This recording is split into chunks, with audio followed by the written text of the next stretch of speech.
ರೇಗೆ ಅಡ್ಡ ಅದು ಹೇಳಬೇಕು. ರೇ ರೇ ಜಾಂಬವ ಅಂತ ಹೇಳಿ ಜಾಂಬವರೇ ಅಂದಿರ ಏನು ಮಾಡ್ತಾ ಇದ್ದೀರಿ ಅಂತ ಕೇಳಿದ್ರು. ಏನಿದೆ ಪರ್ವತ ಬೇಕು, ರಾಮದೇವರು ಸೇತುವೆಯನ್ನು ಕಟ್ತಾ ಇದ್ದಾರೆ, ಸಾಕಾಗುವುದಿಲ್ಲ, ಸರಕು ಸಾಕಾಗುವುದಿಲ್ಲ, ನಿಮ್ಮ ಪರ್ವತ ಸಾಕಾಗುವುದಿಲ್ಲ ಅಂತ ನೀನು ಹೀಗೆ ಮಾಡಿದ್ರೆ ನನಗೆ ನನ್ನ ಹೆಂಡತಿ ಜೊತೆ ಇರ್ಬೇಕಾದ್ರೆ ಇಲ್ಲಿ ಅವರ ಮನೆಯಲ್ಲಿ ಇರುವುದು ಆಗುದಿಲ್ಲ, ಬೇರೆ ಪರ್ವತ ಹುಡುಕಿಕೋ, ನಾವಿಬ್ಬರು ಮಿತ್ರರಾಗಿರೋಣ ಅಂತ ಹೇಳಿದ್ರು. ಪರಮ ಸಖ್ಯವನ್ನು ಮಾಡಿಕೊಂಡು ವರ್ಗ. ಮತ್ತೆ ನಾನೇನು ಮಾಡಿದೆ ಗೊತ್ತೋ? ಏನು ಮಾಡಲಿ, ನನಗೆ ಪರ್ವತ ಬೇಕು ಅಂತ ಹೇಳಿದೆ. ಉಪಪರ್ವತಗಳಿವೆ ಸಾವಿರಾರು, ಇದರಿಂದಲೇ ತೆಗೆದುಕೊಂಡು ಹೋಗು ಅಂತ ಹೇಳಿದೆ. ಹಾಗೆ ಮಾಡಿದೆ. ಅಲ್ಲಿಯೇ ಇದ್ದಂತಹ ಉಪಪರ್ವತಗಳು ನನ್ನ ತಲೆ ಮೇಲೆ 8, ಭುಜಗಳಲ್ಲಿ 4, ಕಂಕುಳಲ್ಲಿ 2, ಮೊಣಕಾಲುಗಳಿಂದ 2, ಕಾಲುಗಳಿಂದ 2, ಈಗ 22 ಬೆಟ್ಟಗಳನ್ನು ಹೊತ್ತುಕೊಂಡು ನಾನು ಒಬ್ಬನೇ ಸಮುದ್ರಕ್ಕೆ ಹಾಕಿದೆ. ಈಗ ಎಷ್ಟು ವಿಸ್ತೀರ್ಣದ ಜಾಗ ಆಗಿದೆ ಗೊತ್ತು? ಅದರಲ್ಲಿ 20 ಯೋಜನ ವಿಸ್ತೀರ್ಣದಲ್ಲಿ ಉತ್ತರಲ್ಲೂ 10 ಯೋಜನ ವಿಸ್ತಾರದಲ್ಲೂ ಆಗಿದೆ ನನ್ನ ಒಬ್ಬನ ಶ್ರಮ ಒಮ್ಮೆಗೆ. ಹಾಗಿದ್ರೆ ನನ್ನ ಶ್ರಮ ಎಷ್ಟು, ನನ್ನ ಪೌರುಷ ಎಷ್ಟು, ಇದನ್ನು ನೀವು ತಿಳಿದುಕೊಳ್ಳಬೇಕು. ಇಷ್ಟೆಲ್ಲ ಇರುವ ನನ್ನ ಮುಂದೆ ಸುಮ್ಮನೆ ಯಾಕೆ ಲಟ್ಟು ಮಾಡಿಕೊಳ್ತೀಯಪ್ಪ ನೀನು? ಜಾಂಬವರ ಒಂದು ಸಂದೇಹ, ನೀವು ಶ್ರೀರಾಮನ ಕೈಯಲ್ಲಿ ಹತ್ತಿರ ಕೇಳಿ ಹೋಗೋದ ಕೈಲಾಸ ಪರ್ವತ ತಗೊಂಡು? ಹೌದೌದೌದು, ಕೇಳಿ ಅವರು ಕೈಲಾಸ ಪರ್ವತ ಅಂತ ಹೇಳಿಲ್ಲ ಶ್ರೀರಾಮನ. ನಾನು ಬೆಟ್ಟ ಗುಡ್ಡ ತರ್ತಾರೆ ಯಾವುದಾದ್ರೆ ಕೆಲಸ ಆಗ್ಬೇಕಾದಲ್ಲ. ನಿಮಗೆ ಪರಿಚಯ ಇದ್ದದ್ದು ಶಿವನ ಕೈಲಾಸ ಮಾತ್ರ. ನನಗೆ ಅಲ್ಲ, ದೊಡ್ಡದು ಯಾವುದು, ದೊಡ್ಡದು ಯಾವುದು ನೋಡುದು ನಾವು. ಅಷ್ಟು ಜಾಗ ಮುಂದೆ ಹೋಗ್ತದಲ್ಲ, 20 ಯೋಜನ ಮುಂದೆ ಹೋಗಿದೆ. ರಾವಣ ಕೈ ಹಾಕಿ ಅದನ್ನು ನಾನು ಮತ್ತೆ ಹೇಳಬೇಕು. ರಾವಣ ಕೈ ಹಾಕಿ ಕೈ ಸುಟ್ಟುಕೊಂಡ, ನಾನು ಕೈ ಹಾಕಿ ಮಿತ್ರತ್ವವನ್ನು ಮಾಡಿಕೊಂಡೆ. ನನ್ನ ಹಿರಿಮೆ ಏನು? ರಾವಣ ಶಿವನ ಆತ್ಮಲಿಂಗವನ್ನು ತೆಗೆದುಕೊಂಡು ರಾವಣ ರಾವಣ ರಾವಣ ಆದ್ರೆ ಅಷ್ಟು ಸಾಧನೆ ಮಾಡಿದ್ದಾನ. ಯಾಕಂದ್ರೆ ಶಿವನೇ ಕಂಡು ಬಿಟ್ರೆ ಜಾಂಬವಂತಲ್ಲ ಇನ್ನೊಬ್ಬನು ಅಲ್ಲಿ ಬಿಡ್ಲಿಕ್ಕಿಲ್ಲ. ಯಾಕೆ ಬಿಡ್ಲಿಲ್ಲ? ಅವರು ನನ್ನ ಶೌರ್ಯಕ್ಕೆ ಒಂದು ಪ್ರಶಸ್ತಿಯನ್ನು ಕೊಟ್ಟದ್ದು. ಯಾಕೆ ಕಣ್ಣು ಬಿಡ್ಲಿಲ್ಲ? ಬಿಡುವುದಿತ್ತಲ್ಲ ಅವನಿಗೆ, ಯಾಕೆ ಬಿಡ್ಲಿಲ್ಲ? ಜಾಂಬವರ ಜೊತೆ ಸ್ನೇಹವನ್ನು ಮಾಡಬೇಕು, ಅವರು ಮುಂದಕ್ಕೆ ಬೇಕು ಅಂತ ಅವರಿಗೂ ಗೊತ್ತಿಲ್ವಾ? ನನಗೆ ಸ್ವಲ್ಪ ಅಮೃತದ ವಾಸನೆ ಸಿಕ್ಕಿದೆ, ನಾನು ಯುಗಾಂತರದವರೆಗೂ ಇರ್ಬೇಕಾದ ಅಂತ ಗೊತ್ತಿಲ್ವ ಅವರಿಗೆ? ದೇವರು ಎಂದಿದ್ದರು ಭಕ್ತಾಧೀನ. ಭಕ್ತನ ಮಾನ ಪ್ರಾಣ ದೇವರ ಮಾನ ಪ್ರಾಣ. ಅದಕ್ಕಾಗಿ ನಿನಗೆ ಸತ್ಯ ಬಡಿಸಿದ ಹೊರತು ಶಿವನಿಗೆ ಏನು ಮಾಡಲು ಸಾಧ್ಯ ಇದೆ ಬಿಡು ಅಂತ ಒಂದು ಸಾಹಸ ಮಾಡಿದ್ಯ, ಅದಕ್ಕೆ ಮೆಚ್ಚಿದೆ. ಇಷ್ಟೆಲ್ಲ ಸಾಹಸ ಮಾಡಿದರು, ಅದು ಯಾವಾಗ ಮಾಡಿದ್ದೀನಿ? ತ್ರೇತಾಯುಗದಲ್ಲಿ. ಈ ದ್ವಾಪರ ಯುಗದಲ್ಲಿ ಮಾಡಿದ್ದೇನೆ. ನಾನು ಮೊದಲನೇ ಯುಗದಲ್ಲೇ ಹುಟ್ಟಿದ್ದು ಅಂತ ಹೇಳಿದಲ್ಲ, ಯುಗದಲ್ಲಿ ಇದ್ದೆ. ದ್ವಾಪರದಲ್ಲಿ ನಾನು ಅಷ್ಟೆಲ್ಲ ಕೆಲಸ ಮಾಡಿದ್ದೇನೆ. ಹಾಗೆ ನನಗೇನು ಕಡಿಮೆ? ದ್ವಾಪರದಲ್ಲಿ ಏನು ಕೆಲಸ ಮಾಡಿದ್ದೀನಿ? 19 ವರ್ಷ ಆಗುವಾಗ ಒಂದು ಕೆಲಸ ಮಾಡಿದ್ದಿ, 50 ವರ್ಷ ಆಗುವಾಗ. ಈಗ ಮುದುಕಾದ ಮೇಲೆ ಏನ್ ಮಾಡಿದ್ದಿ? ಸಿಂಹವನ್ನು ನಾನು ತ್ರೇತಾಯುಗದಲ್ಲೂ ಮುದುಕನಾಗಿಯೇ ಇದ್ದದ್ದು. ಸಿಂಹವನ್ನು ಕೊಂದದ್ದು ನಿಮಗೆ ಗೊತ್ತು. ನಾನೇನು ಮಾಡಿದ್ದೇನೆ ಅಂತ ಎಲ್ಲವನ್ನು ನಿನ್ನ ಹತ್ರ ಯಾಕೆ ಹೇಳ್ಬೇಕು? ನಾನು ಹೇಳ್ಬೇಕಾದಿಲ್ಲ ಅಲ್ಲ. ಇದು ನಿನ್ನ ಶೌರ್ಯ ಸಾಹಸ ಹೇಳುವಾಗ ದ್ವಾಪರ ಯುಗದಲ್ಲಿ ಏನು ಮಾಡಿದ್ದೆ ಅಂತ ಕೆಲವು ಹೇಳಬಹುದು. ಎಲ್ಲವನ್ನೂ ಹೇಳಬೇಕಾಗಿದ್ದಲ್ಲ. ನಾನು ತ್ರೇತೆಯಲ್ಲಿ ಮಾಡಿದ್ದೆ, ನಿನಗೆ ಬೇಕಾಗುವಷ್ಟಿದೆ. ಇನ್ನು ದ್ವಾಪರದ ನಾನು ಹೇಳಬೇಕಾದಿಲ್ಲ. ಅದಕ್ಕೆ ನಾನು ಹೇಳುವುದು ದ್ವಾಪರ ಯುಗದಲ್ಲಿ ಏನಾಗ್ತದೆ ಗೊತ್ತಾ ನಿನಗೆ? ಏನಾಗ್ತದೆ? ಬಾಯುದ್ದಕ್ಕೆ ನೀನು ನೋಡು.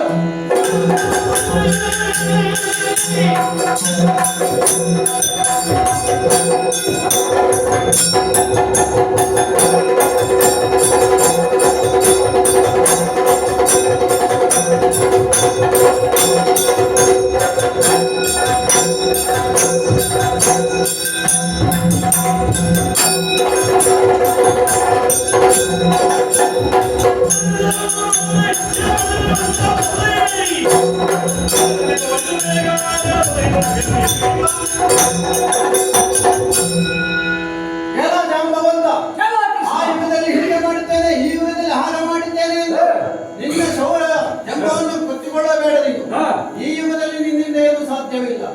ಈ ದ್ವಾಪರ ಯುಗದಲ್ಲಿ ಏನಿದ್ದರೂ ನನ್ನದೇ ಶೌರ್ಯ ಸಾಹಸವನ್ನು ನಾನು ಮೆರೆಸುತ್ತೇನೆ. ಅದಕ್ಕಾಗಿ ಬಾಯಿ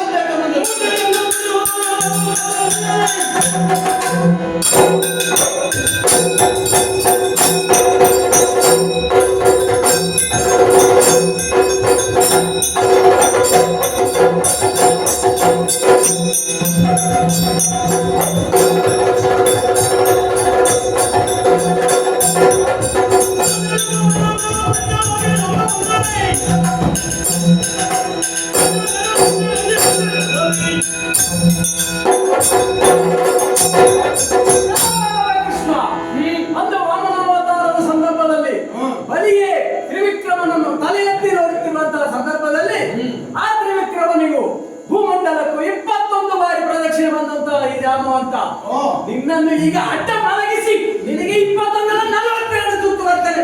ಮೆಟ್ಟಿ ಮೆಟ್ಟಿ ಸುತ್ತು ಬರ್ತದೆ ನೋಡೋಣ.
ಇವನೊಡನೆ ಕಾದುತ್ತಾ ದಿನಗಳು 28 ಕಳೆದು ಹೋದವು.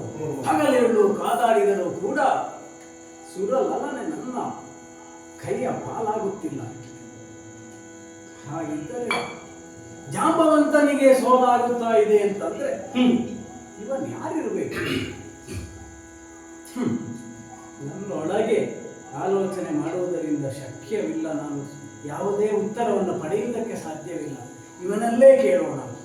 ಅಯ್ಯ ಎಂಬವಾ, ಯಾರು ನೀವು? ಕೃಷ್ಣ ಅಂತ ಹೇಳಿದರೆ ಸಾಕಾಗುವುದಿಲ್ಲ. ನಿನ್ನನ್ನು ನನ್ನಪ್ಪನಾದಂತಹ ವಿಧಾತ ಅಂತ ಹೇಳೋಣ. ಅದು ಸಾಧ್ಯವಿಲ್ಲ.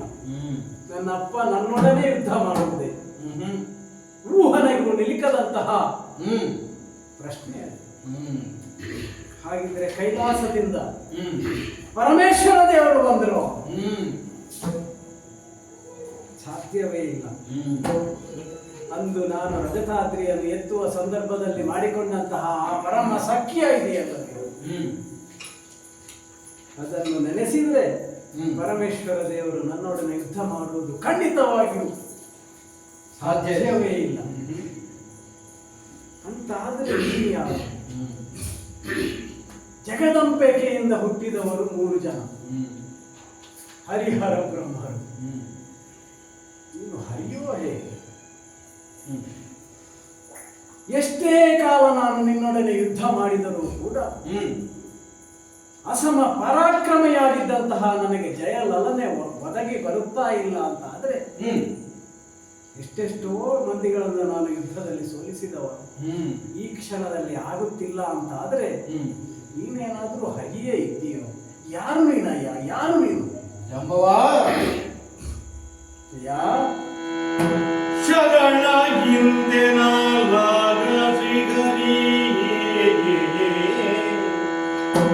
ಕರುಣದೊಳು ಕ್ಷಮೆಯಾಂದು ಬೇಗದಿ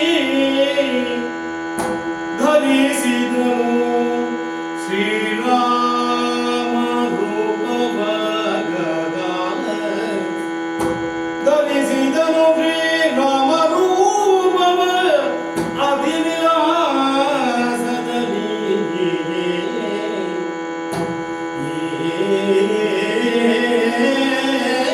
ಏ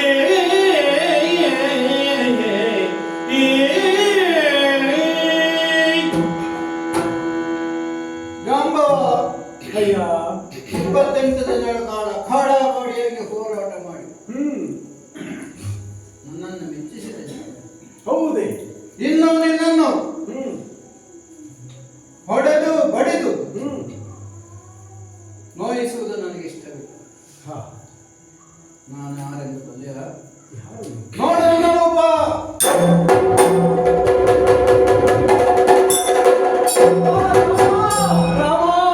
ಒದಗಿಸುತ್ತ ಜಾಂಬವನು ನೇತ್ರದಿ ಸುರಿಸುತ್ತ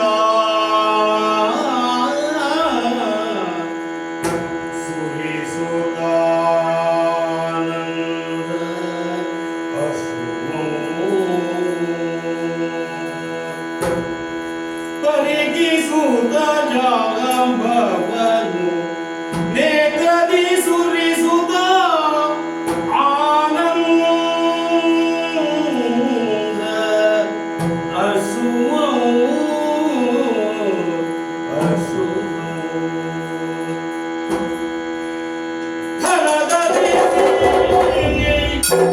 ಬಂದಡಿಗೆ ರಗಿ ಕರಗಳ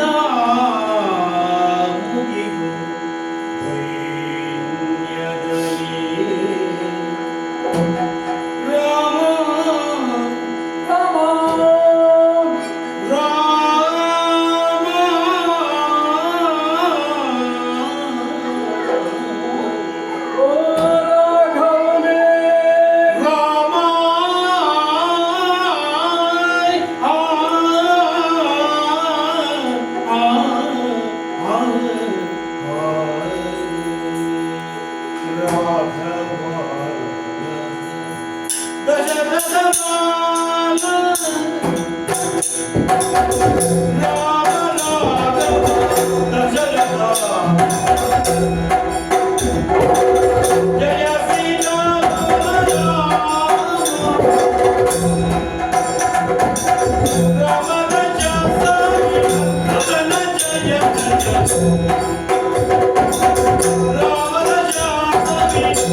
ಸ್ವಾಮಿ ಎಂಬವ ಏಳಯ್ಯ ಏಳಯ್ಯ ಮೇಲೆ ನಿನ್ನನ್ನು ತಪ್ಪಿ ಹಿಡಿದುಕೊಂಡಿದ್ದೇನೆ.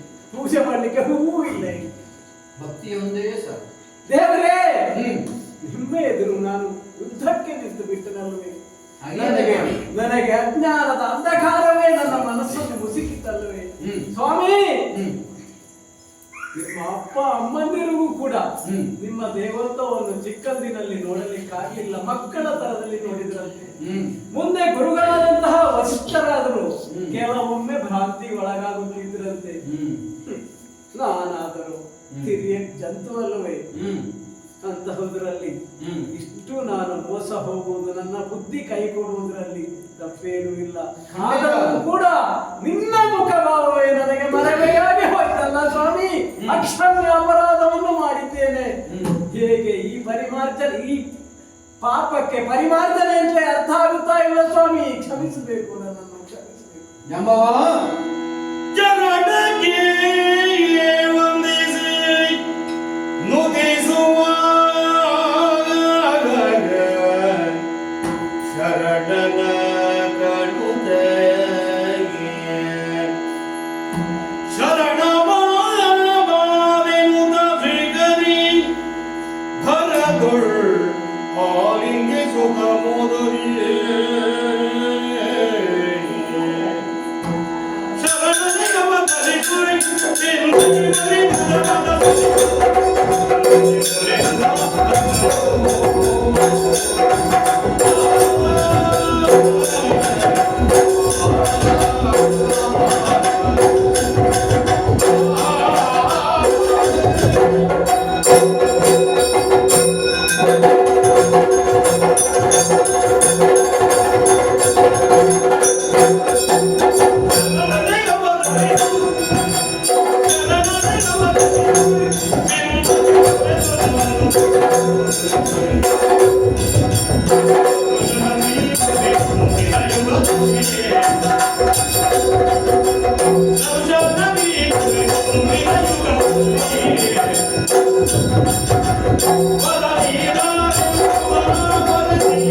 ಶರಣಾದ ಜಾಂಬವನೇ, ದೇವರೇ ಎದ್ದೇಳು ಎದ್ದೇಳು. ಸ್ವಾಮಿ ನನ್ನ ಪಾದವನ್ನು ತನ್ನ ಕಣ್ಣೀರೆಂದು ತೊಳೆಯುತ್ತಾ ಇರುವ ನಿನ್ನನ್ನು ಮೇಲೆ ಬಿಡಿಸಿ ನಿನ್ನನ್ನು ಆಲಿಂಗಿಸಿದ್ದೇನೆ. ದೇವರೇ ಜಾನುವರ ತಪ್ಪು ಮುಷ್ಟಿಕನು ಮಾಡಿದೆ. ನಾನು ಬಲವತ್ರನು ಗುದ್ದಿ ಗುದ್ದಿ ಕೊಂದ ಕೈಯಿಂದಲೇ ನಿನ್ನ ಮೈಯೆಲ್ಲ ಗುದ್ದಿದ್ದೇನೆ. ಅದನ್ನು ನಿನ್ನ ಬೆನ್ನನ್ನು ನೇವರಿಸಿ ನಿನ್ನ ಸರ್ವಾಂಗಕ್ಕೂ ನೋವಾಗದಂತೆ ಈಗ ನಾನು ಮಾಡಿದ್ದೇನೆ. ಚೇತರಿಸಿಕೊಂಡಿದ್ದೇನೆ ಸ್ವಾಮಿ. ಹಾಗಾದರೆ ಯಾಕೆ ಹೀಗೆ ಮಾಡಿದೆ? ಯಾಕೆ ಹೀಗಾಯ್ತು? ಜಾಂಬವ, ಹ, ಈ ದ್ವಾಪರ ಯುಗದಲ್ಲಿ ಹ್ಮ್ ನೀನು ನಿನ್ನಷ್ಟಕ್ಕೆ ಹ, ಸ್ವಲ್ಪ ಅಹಂಕಾರ ನಿನಗೆ ಬಂದಿತ್ತು. ನಿಜ ಸ್ವಾಮಿ. ಆ ಆವರಣವನ್ನು ತೆಗೆದು ಹ್ಮ್ ನಿಜವಾದ ಭಕ್ತಿಯ ಒಂದು ದರ್ಶನವನ್ನು ನಿನಗೆ ನೀಡಿದ್ದೇನೆ. ಹ, ಯಾಕೆ ಗೊತ್ತಾ? ಯಾಕೆ? ಕಳೆದ ಶ್ರೀರಾಮನ ಅವತಾರದಲ್ಲಿ, ಹ, ನನ್ನ ಅವತಾರದ ಸಮಾಪ್ತಿ ಕಾಲದಲ್ಲಿ ಹ್ಮ್ ನೀವೆಲ್ಲರೂ ತುಂಬಾ ದುಃಖತಪ್ತರಾಗಿದ್ದೀರಿ. ನಿಜ. ನೀನಾಗಲಿ ಹನುಮಂತನಾಗಲಿ. ಯಾಕಂದರೆ ನೀವೆಲ್ಲ ಹ್ಮ್ ಚಿರಂಜೀವಿಗಳು. ಹ್ಮ್ ಹಾಗಾದರೆ ನಾವೇನು ಮಾಡಲಿ? ನಿನ್ನ ಅವತಾರ ಮುಗಿದ ಮೇಲೆ ನಾವು ಹೇಗೆ ಬದುಕಲಿ? ನೀನೇ ಇಲ್ಲದ ಮೇಲೆ ನಾವಿದ್ದೇನು ಪ್ರಯೋಜನ ಅಂತ ಹೇಳಿದಾಗ ಹ್ಮ್ ಯುಗ ಯುಗದಲ್ಲಿಯೂ ನಿಮಗೆ ದರ್ಶನವನ್ನು ನೀಡುತ್ತೇನೆ ಎಂದು ಹೇಳಿ, ಹ, ಅದೇ ಪ್ರಕಾರವಾಗಿ ಈ ದ್ವಾಪರಾಯುಗದಲ್ಲಿ ನಿನ್ನ ದರ್ಶನವನ್ನು ನಿನಗೆ ದರ್ಶನವನ್ನು ನೀಡಿದ್ದೇನೆ ಶ್ರೀರಾಮನಾಗಿ. ಧನ್ಯವಾಗಿದ್ದೇನೆ ದೇವ. ಕಳೆದ ಜನ್ಮದಲ್ಲಿ ಶ್ರೀರಾಮನಾದ ನಾನು ಹ್ಮ್ ಈ ಜನ್ಮದಲ್ಲಿ ಶ್ರೀಕೃಷ್ಣನಾಗಿ ಜನಿಸಿ ಓಹೋ. ಲೋಕದ ದುಷ್ಟರನ್ನೆಲ್ಲ ಸಂಹರಿಸಿ ಹ. ಶಿಷ್ಟರನ್ನು ರಕ್ಷಿಸಿ ಹ. ಧರ್ಮ ಸಂಸ್ಥಾಪನೆಯ ಒಂದು ಕಾರ್ಯವನ್ನು ಮಾಡುತ್ತಾ ಇದ್ದೇನೆ. ಓಹೋ. ಅಂತಹ ಕಾರ್ಯವನ್ನು ಮಾಡುವಾಗ ಹ್ಮ್ ಪ್ರಸೇನನನ್ನು ಕೊಂದ ಅಪವಾದ ನನ್ನ ಮೇಲೆ ಬಂದಿದೆ. ಯಾಕೆ ಬಂತು ಸ್ವಾಮಿ? ಪ್ರಸೇನ ಬೇಟೆಗಾಗಿ ಹೋದ, ಹ್ಮ್ ಮಣಿಯನ್ನು ಕಳೆದುಕೊಂಡ. ಹ್ಮ್ ನಾನು ಆ ಮಣಿಯನ್ನು ಮೊದಲೇ ನೋಡಿದ್ದರ ಕಾರಣ ಹ. ಕೃಷ್ಣನೇ ಇದಕ್ಕೆ ಕಾರಣ ಎಂದು ಓಹೋ. ಅವರು ಊಹಿಸಿದ್ದಾರೆ. ಅಪವಾದ ಬಂದಿದೆ. ಅಪವಾದ ಯಾವಾಗ ಬಂದರು? ಹ್ಮ್ ಅಪವಾದ ಮಾಡಿದವರ ಬಾಯಿ ಮುಚ್ಚಿಸುವುದು ಜಾಣತನವಲ್ಲ, ಧರ್ಮವಲ್ಲ. ನಿಜ. ಅಪವಾದ ಹೇಗೆ